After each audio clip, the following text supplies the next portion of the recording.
All right, hello everybody, good evening, and welcome into a Thursday edition of KC Sports Tonight. I am Mark Poulose, joined by the great Gabe Swartz, as we have a ton of stuff to talk about today, but we got to start with maybe the biggest question I have for Gabe of the entire show. Today, we were kind of wondering, I was like, hey Gabe, are you going to be able to do KC Sports Tonight at 5:30? He goes, yes, I will, but afterwards I'm going to have to kind of get out of Dodge because Gabe, you are going to the Royals game tonight. My question for you, the Royals, let's look at them. 35-52. The Royals are 17 games below 500. They've lost 6 of their last 7. They're on the verge of getting swept for the 7th time this season. My question for you, why did you spend hard-earned American dollars to go to the Royals game tonight? Because in my opinion, they are not worthy of any fan spending money on them for the rest of the season. Wow, I don't agree with that. I don't agree with that because I think that, yes, it's very disappointing what they've become this year. They have fallen well short of expectations. I think some people deserve to have lost jobs that have not lost their jobs because they have not met expectations, and I don't think that that's too harsh of a thing to say about a team that had playoff expectations and is now on the verge of being the worst team in baseball. With that being said, first of all, I like hanging out with my friends. My friend said, let's go to the Royals game. I said I'm in. Second of all, it's going to be warm. It'll be a comfortable night. I don't think that it's miserable out there. I've been outside over the last week plus, and once the sun goes down, it'll be fine. And on the field, at least there's Bobby Witt Jr. and Jack Caglione and Carter Jensen to watch. That's what I'm saying. And with a banged up and hurt pitching staff, and we can talk about that with the news of Cole Reagans today, Stephen Kolek can be exciting at times. And I think that genuinely, if we start looking toward 2027 to turn this into a productive conversation and not just what's Gabe doing on Thursday night, I think that Stephen Kolek holds some of the keys to 2027 success for the Royals based on the options that are going to be available to them for starting pitching next year. Yeah, a lot going on there. We got a lot to unpack. We'll just kind of start big picture. Today, the Royals taking on the Tampa Bay Rays, the final game of their 3-game set. The Royals are trying to avoid getting swept for the 7th time of the season. It is the last homestand for the All-Star break. But, Gabe, we have to talk about it's kind of breaking news. Came out about an hour ago. Royals beat reporters, Annie Rogers, Jalen Thompson, they basically all said that manager Matt Quatrero came out today, told the media that the opening day starter for the 3rd year in a row, Cole Reagans, has had another UCL surgery. They're calling this, at least the reports that I read, he's calling it a UCL repair. Now, why is this such a big deal is because Cole Reagans is a guy that the Royals traded for. They traded Aroldis Chapman to the Texas Rangers in return, and they got Cole Reagans. But Reagans, an extremely talented pitcher, very, very good when he's healthy. But while he was in Texas, had 2 separate Tommy John surgeries, kind of. Everyone sees the talent, but the injury issue is there with Cole Reagans. He pitched amazingly in 2024. Last year, I don't think he got to 100 innings. This year, the injury bug has got him again, and UCL surgery. Now, when you have Tommy John surgery, it is to repair a torn UCL. Now, was his UCL fully torn? That we don't really know, but he had UCL surgery for the 3rd time of his major league career, or his baseball career, which is obviously a big red flag. Gabe, you and I were just talking about this before we came on the stream here. To me, this is a situation where I think the Royals, I think they maybe need to start looking internally because his timetable of return is 10 to 12 months.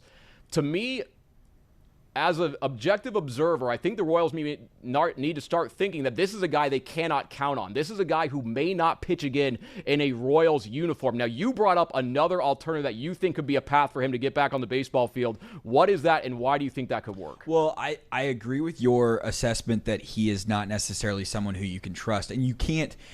No reasonable baseball mind is going to continue to see the injury that happened this year, the injury that happened last year with the shoulder discomfort and the rotator cuff strain that he had in mid-June. You mentioned not getting to 100 innings. I don't think he got to 75 innings last year. It was very much in that range.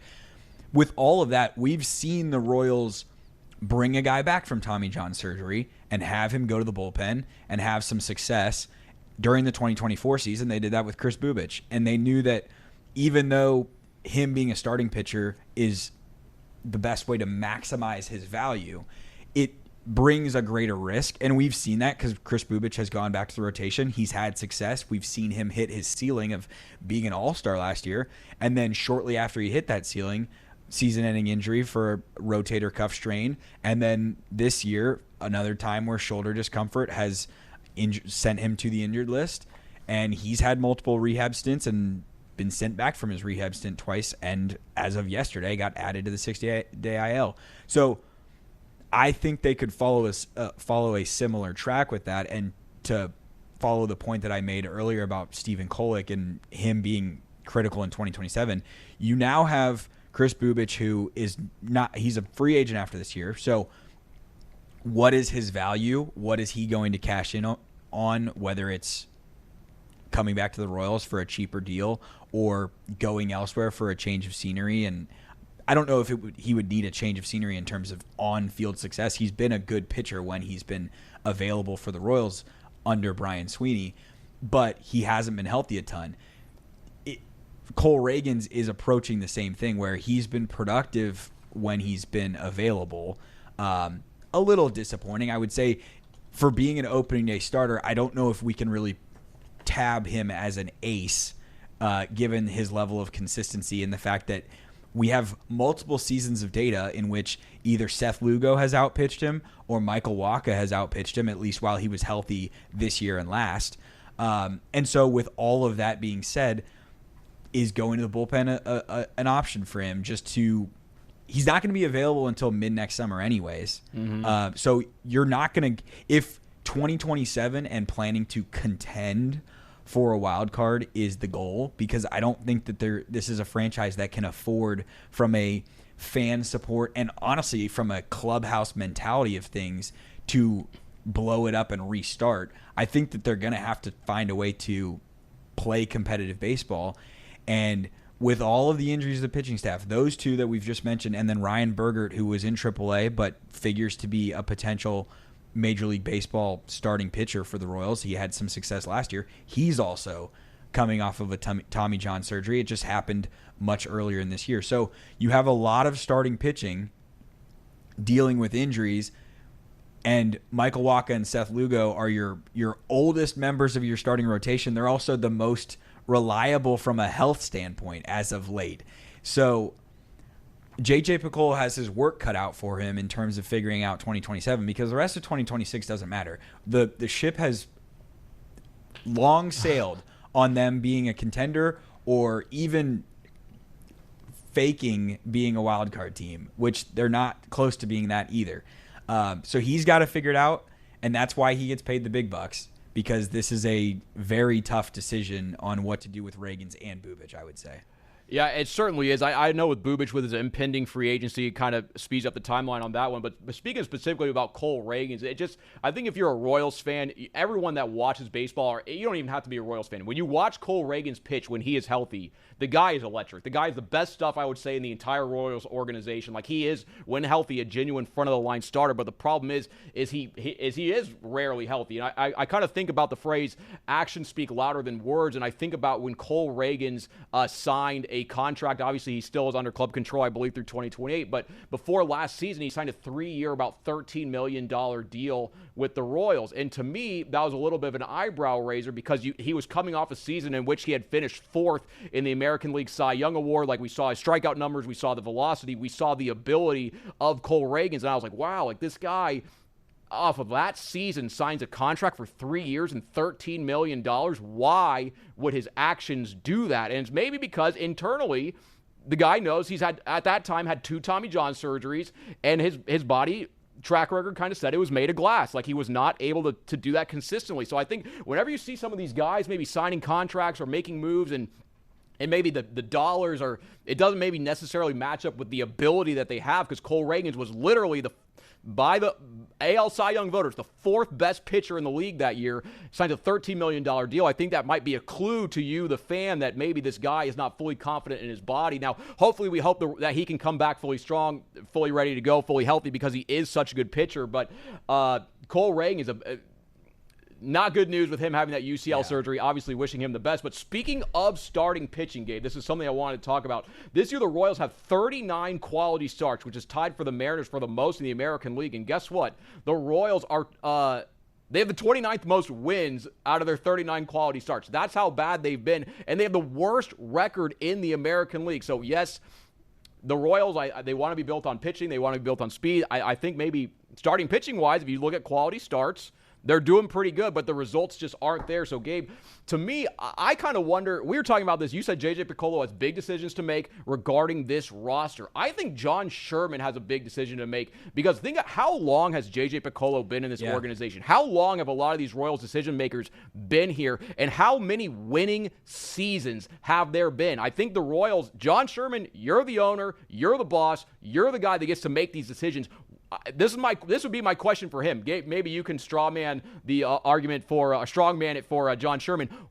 Why does J.J. Picollo deserve to keep his job? Why should the Royals not blow it up? Because I think the evidence is beginning. It's overwhelming that the Royals, their plan doesn't work.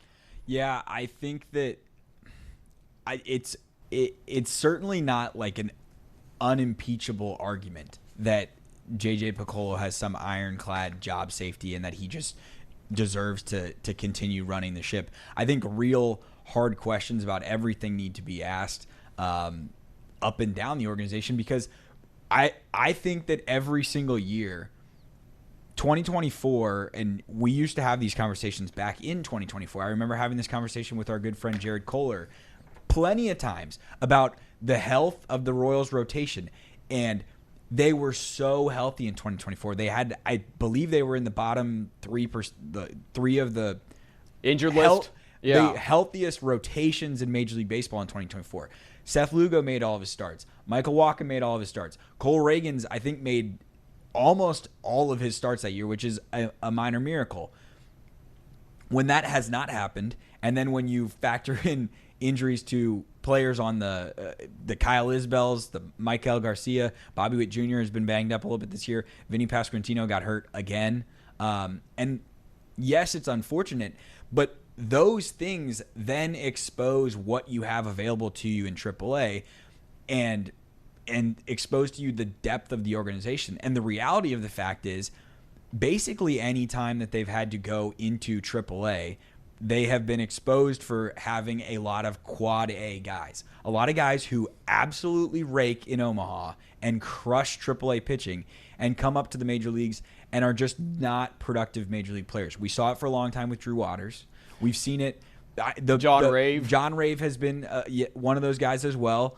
And the most success that they've had with anyone who has crushed it in AAA is Nick Lofton. And I like Nick Lofton. I think he's a very productive player, and I think he's a guy who fits on a winning roster, but he's not an everyday major league guy. You can't play him in the field. And so from there, I just think that the health of the farm system would, in my opinion, be a bigger indictment on the front office than this injury luck of this year, the unfair or unlucky part of a lot of the positional players being injured this year. So, I mean, there are some really big decisions. I would just go back to like the Reagan stuff and the bullpen stuff.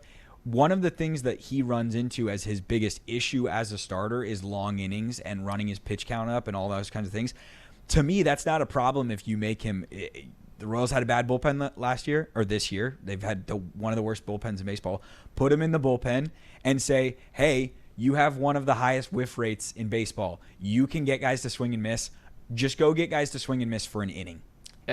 So I think that if it was me calling the shots, I would say in 2027, I would have Cole Reagans as either a setup, not the closer, but the eighth inning guy, and see how it goes. He could be a much better version of Matt Strahm than Matt Strahm was this year. I mean, we've seen Cole Reagans as a starting pitcher dial up to 98, 97 miles per hour. I think if you put him in those one-inning scenarios, I think you could see some nasty stuff. But again, the Royals, I think they keep trying to ride the coattails of that 2024 season, but I think the more and more we look back on it, it truly was an aberration. You talk about the health. We also have to talk about the runners in scoring position. I think they had the second best batting average in baseball with runners in scoring position, and clearly we've seen over 2 seasons since then, a season and a half, I should say, the Royals were not able to keep that up, and their formula that they had in 2024 that worked was not repeatable. So I think, John Sherman, you have big questions to ask. You're going to open a new stadium. Bobby Witt Jr. has an opt-out in his contract. You're going to have to give this organization and Bobby Witt Jr. and this city as a whole a reason to believe in your franchise. And right now, there is no reason to believe in the Royals franchise because the product they put on the field is the worst in the American League. Yeah. It's not mean to say that because it's true. The Royals' record is the worst in the American League, and that is an indictment of them and their decision-making and their ability on the field. It is what it is.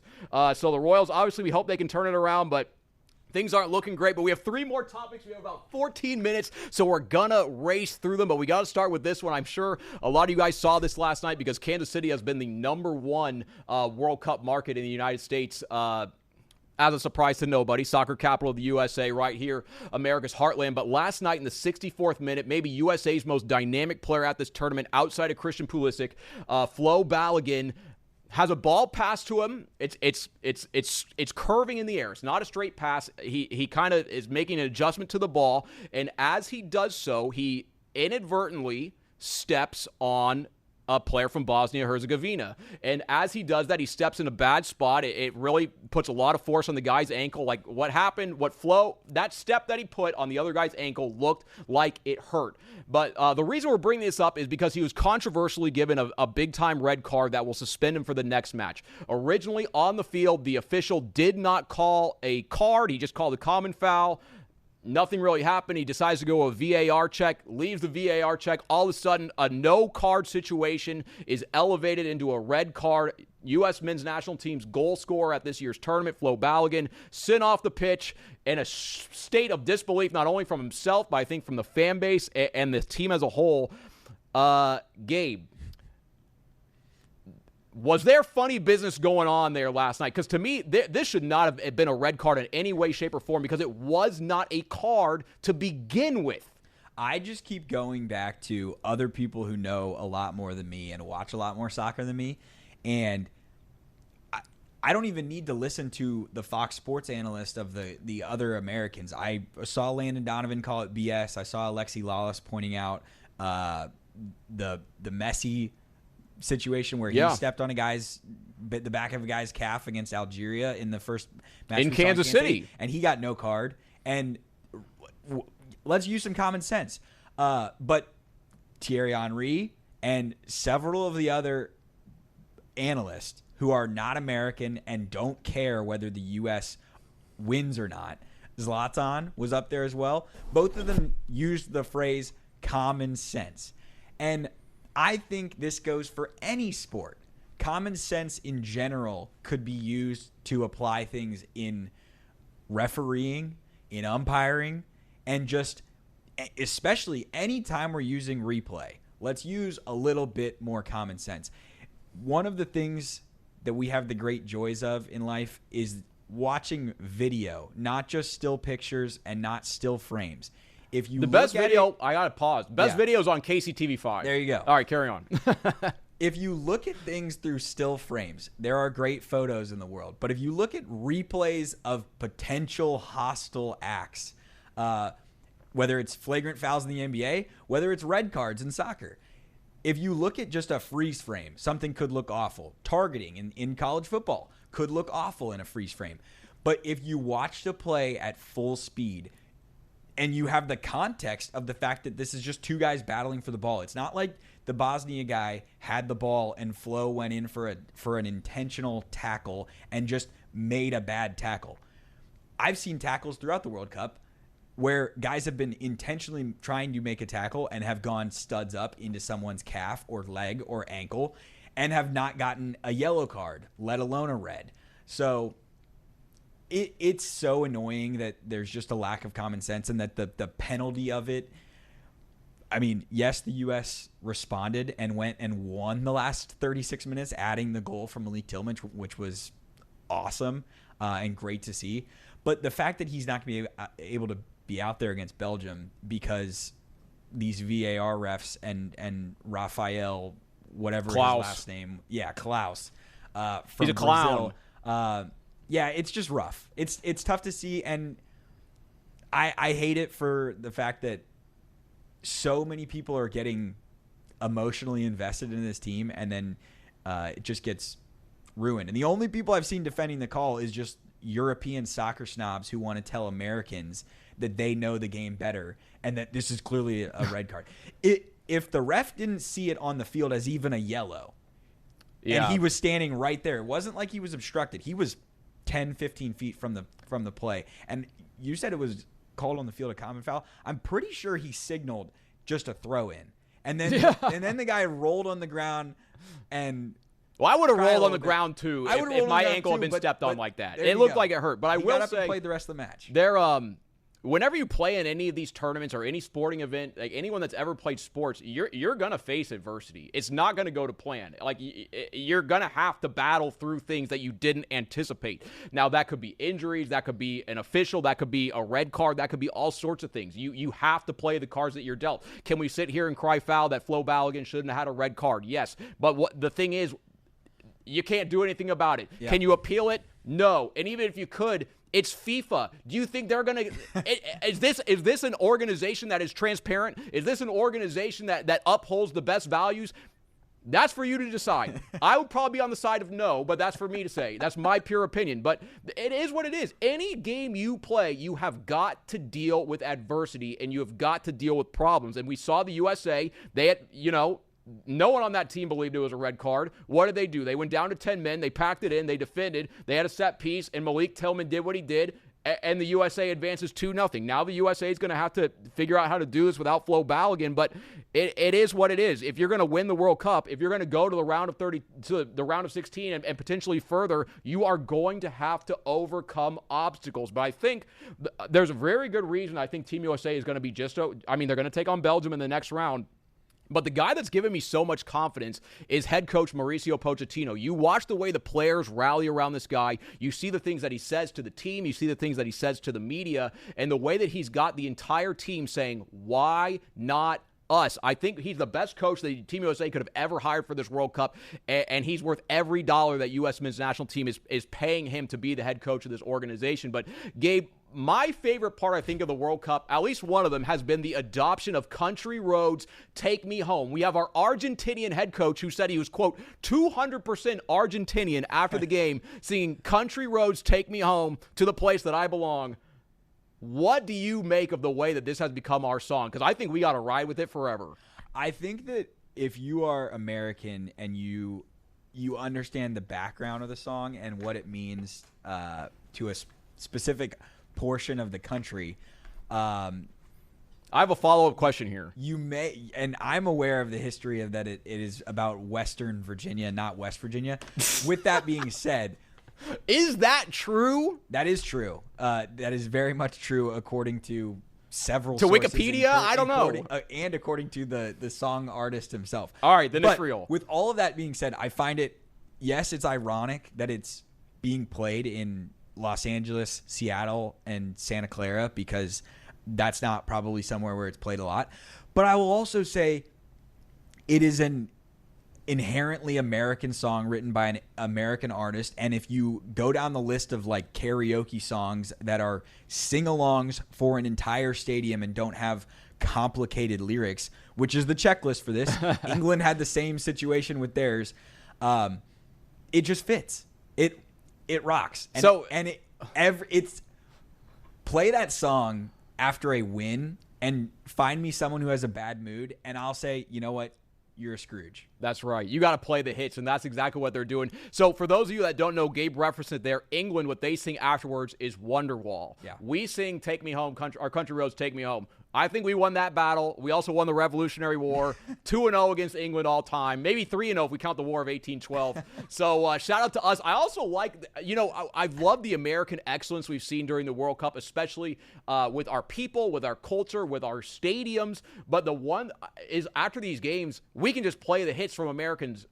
There's Country Roads Take Me Home. They're playing Freebird. They were playing Elvis. They were playing and I was like, these are American artists, and you don't have them rest of the world. Got to keep winning, though. Yeah, you got to keep winning. Belgium, obviously going to be a very tough team, top 10 ranked team in the world, I believe. The Red Devils, they are very, very good, and Team USA will be without their goal scorer, Flo Balogun. But we'll see. Maybe Pepe, they can put him in there. Gio Reyna, maybe he can score some goals. We'll see what happens.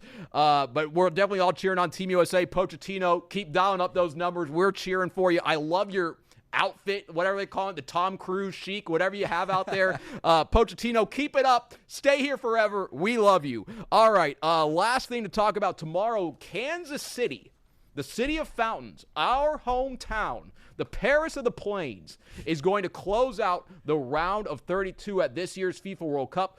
Ghana is going to take on Colombia in a matchup out at Arrowhead Stadium. Kansas City Stadium. Kickoff is at 8:30 p.m. Now, Gabe, I was kind of shocked by some of these rankings. I saw Colombia, I believe they're ranked top 15, maybe like 11 or 12, somewhere in that ballpark. Ghana, I kind of thought they were going to be one of the best teams out of Africa. What's burned into my memory is when they knocked the USA out of the 2010 World Cup. Might have knocked us out of a different World Cup too. I just feel 2020. We beat them in 2014 in Brazil. Okay, I feel like the USA just has a tough luck against Ghana. But Ghana, I saw, is ranked 65th in the world. But Gabe, not necessarily much talking about the match, but just the way Kansas City has been a World Cup host. You're from here. Blue Valley Northwest went there. What's it been like for you to kind of see last night during the game, like the USA game, they were showing power and light after the goal celebrations. Yeah. What do you think of how we as a city and as, I'm going to say, our Kansas City culture, how we have presented ourselves to the world? I think it confuses everyone around the country of why they do that until you get here, and then you just realize like people just care about the communal atmosphere of it, and B, just really enjoy sports in a way that other cities do not. I have friends from college who live in the Bay Area. They were hosting the game last night at Levi's Stadium. I'm not bowing to every FIFA restriction. Levi's paid for the naming rights to that stadium. It's Levi's Stadium, home of the great American company. And shout out Denim. Yeah, there you go.